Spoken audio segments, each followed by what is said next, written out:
So is this the beginning of yet another international military engagement in the Middle East? And what will become of Syria if the Assad regime falls? To discuss this and more, I'm joined by author and investigative journalist Webster Tarpley. Thanks for coming on. Thank you. So, you know, you're a historian. You've been studying politics for decades, but you're also an economist. And you just wrote a book about multiple things that have to do with the economy. You proposed something different than what we've been hearing about, this fiscal cliff, this doomsday impending fiscal cliff. What do you suggest? It's actually very simple. If you look at the U.S. debate about the so-called fiscal cliff is really a fraud. It's a term invented by helicopter Ben Bernanke of the Federal Reserve, so not a good thing. It's designed to stampede people. Here's the main idea. You don't need to have genocidal austerity by cutting Social Security, Medicare, Medicaid, unemployment benefits, food stamps in particular. There's one huge flow of wealth that has not ever been taxed in recent years. It's called Wall Street. If you look at the main zombie banks in Wall Street, Wells Fargo, Bank of America, Citibank, Goldman Sachs, they generally pay zero federal corporate income tax. That's one side. They pay nothing. Or over a period of 10 years, they might pay 1 or 2% at most. But the other thing is the turnover. In other words, they're buying and selling, they're trading, they're doing flash trading, high-frequency trading. They're doing 1 million trades per second on one computer, and they have many computers. There's no sales tax on any of that. The average person, to buy a pair of shoes or some clothing or some electronics, you're going to pay sales tax in America that ranges between 6% and 12%. It's just gone up again in California, which is a regressive tax. It's a terrible way to do things. Why not impose a sales tax on Wall Street? Call it the Wall Street sales tax. I think that makes a lot of sense. There was one between 1916 and 1966. There was a very small Wall Street sales tax. New York State still has a Wall Street sales tax, but they give it back. They give it back to the banks because the banks say, don't you dare tax us or we'll go to Jersey. So they caved in. There is still right now today a tiny tax on Wall Street turnover.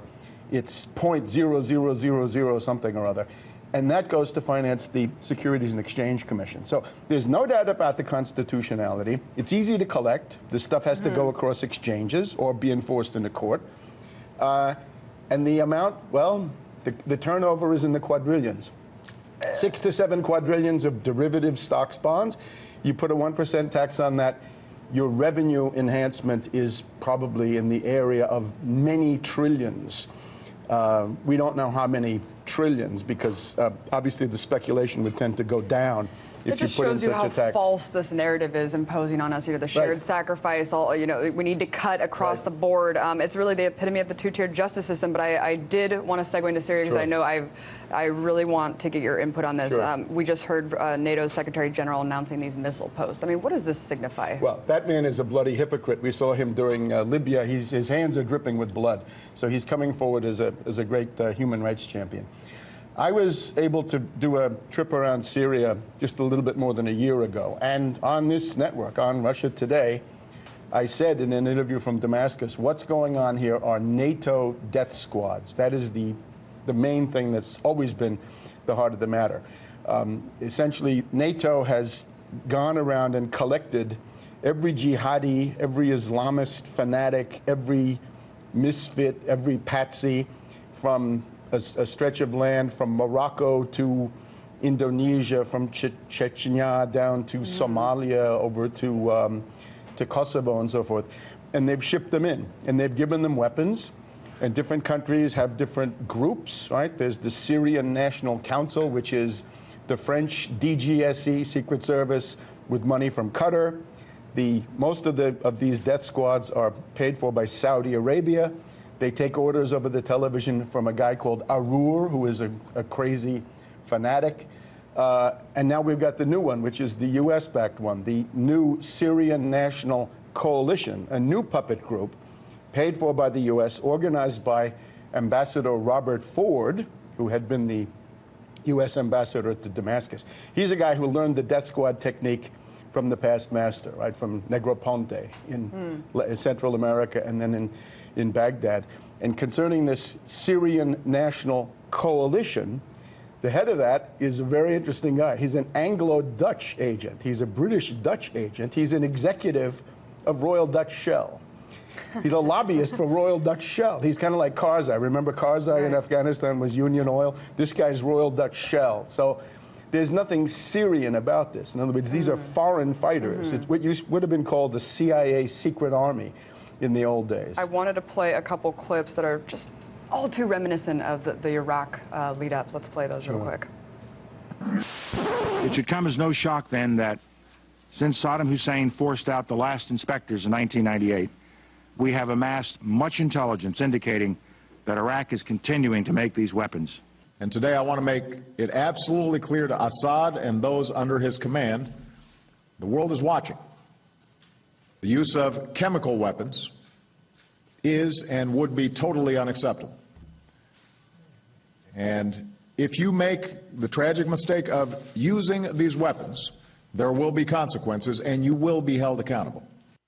Unbelievable. So we see this, this lead up, the propaganda really going strong. First of all, I never understood why weapons is a means to justify preemptive invasion on any country. But aside from that, why are we hearing this rhetoric now? You get the impression that the NATO aggressive circles, what can we call them? The top imperialists in NATO want to bring this to some kind of a conclusion. The point of this has nothing to do with democracy. If you can smash the Syrian state and reduce that into chaos of the Libyan type, and you see, you go to Benghazi, Tobruk, Derna, you'll see a place where death squads rule. There is no government, right? It's a complete chaos and anarchy. They'd like to have that in Syria. Syria, of course, is more complex because you got 15% Christians of all different kinds. You've got Druzes, you've got Shiites, you've got Alawites, you've got any number of other different groups. So if you can shatter that society, then you've got complete chaos. And if you've done that, you've cut off the strategic depth of Hezbollah in Lebanon, you've deprived them of their supply routes, and you've also eliminated the main Arab or regional ally of Iran. And this is a process that never ends. In other words, it's subversion. It's not supposed to be heavy bombing, although it could easily become that. But the idea is to overthrow these countries one by one, and eventually they'll go on to Iran. The problem is it's an illusion. In other words, the people around Obama, the sort of Brzezinski school, as distinct from the neocon school, they delude themselves that by using these methods, they can do everything with color revolutions and subversion and cyber warfare, information warfare, cut off the television, economic sanctions, assassinations, drones, this entire package, and that they can avoid large-scale wars. The problem is sooner or later they're going to run into a country that will resist more aggressively. In other words, that will retaliate in the classic Cold War ways, and that might be Iran, or then it might also be Russia or China further on. So it's a blind alley, and I think the main thing is, how do you stop it? I would suggest two things.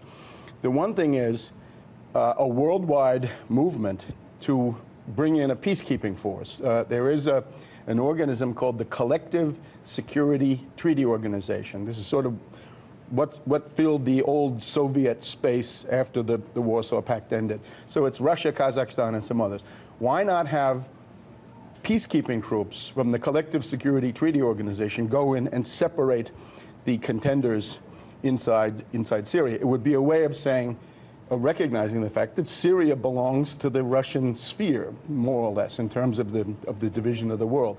The other thing, though, is if you look at who's destabilizing Syria, you see it's Saudi Arabia, Bahrain, Qatar. Now, the thing about those places, or Jordan, similar, is that these are feudal monarchies, right? These are absolute monarchies of a type you don't find anywhere else in the world. They were about 400 or 500 years behind the time. Also horrendous human rights abusers. Absolutely. There's an article in the Washington Post today that 1/4 of the people in Saudi Arabia live in poverty. So you imagine this, a parasitical royal family of thousands of princes and princelings who live in the lap of luxury, and still, with all that oil money, they can't have a decent standard of living for 4 or 5 million.